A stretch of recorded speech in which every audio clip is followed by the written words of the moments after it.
And now with this week's special investigation segment, we're joined by Kent. Hi, Ray. Now, world-renowned evolutionary biologist Dr. Charles Finch is in the country this week, and I believe you sat down with him for an interview. Yes, Ray. As you know, I have a doctorate from an unaccredited Christian correspondence college. So I figured that I would just let the professor know that there is so much wrong with the idea of evolution that it's a wonder that anyone can still believe in it.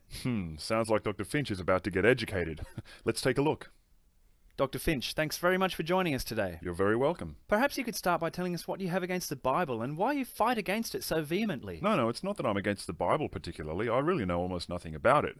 In actual fact, I'm in the country doing a series of biology lectures at universities, and to be honest, I wish I didn't have to have anything to do with anyone's scriptures. But religious people like yourself bring the argument to us biologists, disputing the evidence and claiming things like, doesn't your religion claim that a God created everything only 1 million years ago? Which is just totally wrong. No. Sorry, on quite Dr. a Finch. grand We scale. believe that the universe was created about 6,000 years ago. Oh, 6,000 years, is it? Yeah, about 6 to 10,000 years. Well, sorry, I thought you guys claimed it was 1 million. But that I'm a little says it all. surprised that you make such a basic error, Dr. Finch. You're meant to be the like one I say, I'm no expert on your religion, and I don't claim to be. But still, 6,000 years or 1 million, I'm afraid the scientific evidence goes against it on a massive scale. Well, look, I just can't accept evolution as a science when it claims that something as complex as a human eye just popped into existence as a product of random chance. That's about as unlikely as a tornado ripping through a junkyard and producing a fully formed Boeing 747. It will just never happen. Of course, that's right. Indeed, it will not happen. And that's not what evolutionary theory claims ever happened. That analogy fails to take into consideration the gradual process of natural selection over many generations. Random changes at the DNA level occasionally produce characteristics that slightly benefit the organism and increase the likelihood of it being able to survive and reproduce. And therefore, the genes responsible for creating those characteristics are kept in the species gene pool to be passed on to succeeding generations, right? Genes that give rise to traits that assist survival get passed on and are built upon over many thousands or millions of generations.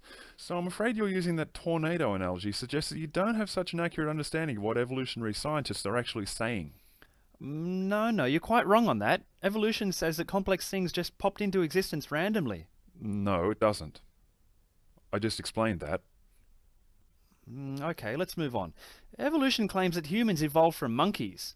But if that's true, why are there still monkeys and chimpanzees now? That just completely disproves the whole idea of evolution.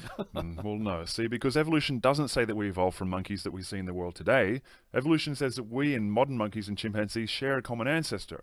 Over millions of years, different species branched off from this common ancestor on their own lines. Our line eventually But there are gave still rise to monkeys us here as today, humans. so how could we have evolved from them? Look, I just explained that. We didn't come from modern-day monkeys. But you evolutionists say that we did. What? No, I just told you what science has to say about that. Let's move on, shall we? Wait, let's clear this up. I just explained about sharing a common ancestor. Please, Dr. Finch, there are alternative theories that shouldn't be censored. What on earth do you mean by Now, that? we all know that evolution relies on carbon dating to measure the age of everything.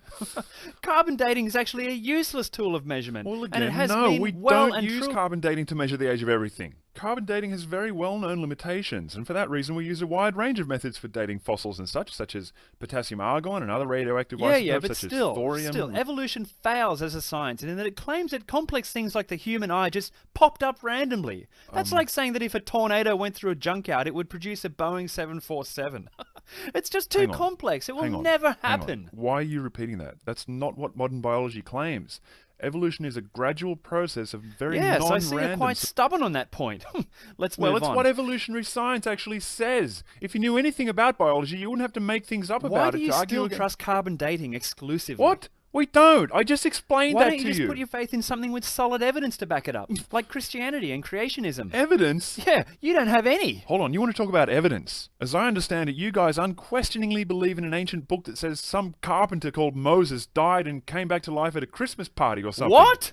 It was Jesus that was nailed to a cross at Easter. Well, okay, and he Jesus rose from then. the Just dead to because it save says you so and in I this- from our sins, okay? Okay, well, I wrongly had the idea it was Moses. But You where's were the evidence? wrong about what we believe again. I can't believe you'd embarrass yourself by making mistakes about what our religion hey, I claims. heard you. I was wrong. Why won't you admit that you were wrong about the random chance thing? Twice. Well, and the because monkey I thing, wasn't and the- wrong about that. And let's move on now.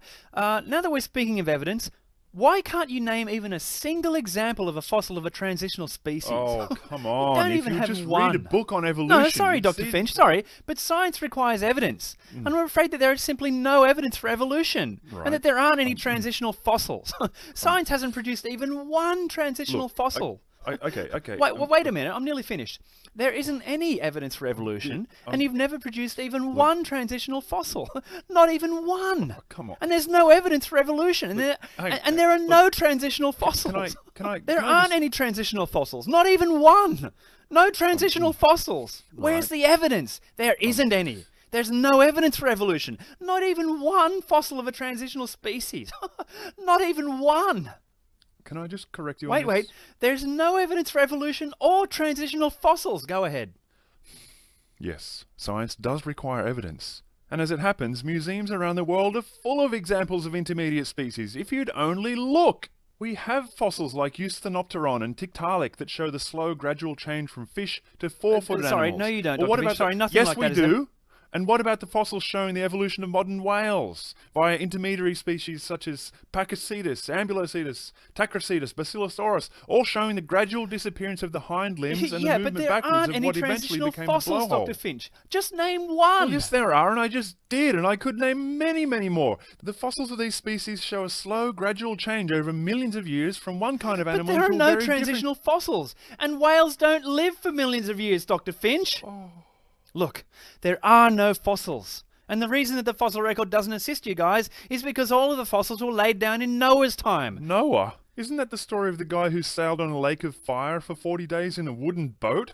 Why didn't the boat just burn up? No, it rained. Water. A flood. Oh, water. Isn't there something in your scripture about a lake of fire or something? Yeah, that's later in the book and it has nothing to do with Noah's Ark. Oh, okay. How can you be so wrong? Okay, I must have had the wrong information on that point. So it was water. Okay. But even given that, it's still utterly ridiculous to claim that a massive flood is responsible for the fossil record being in the state it's in. That explanation is do you realise that there isn't any evidence for evolution?